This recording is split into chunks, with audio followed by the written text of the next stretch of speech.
mamas, it's your CajunStork here, and welcome to another episode of CajunStork Shorts. Today I'm going to give you one very easy tip on how to get your baby to prefer both breasts when they have a preference of only one.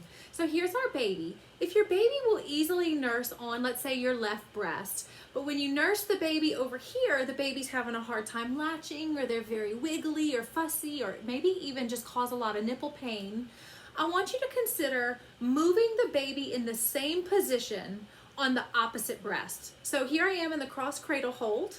If the baby nurses well in this position, I'm going to take the same hold, move the baby into the same hold on the opposite breast. If baby nurses well in this exact position, you should consider seeing a chiropractor for your newborn and letting them adjust them. Many times, just like us, imagine if you have a little crick in your neck and you're trying to eat soup with a spoon.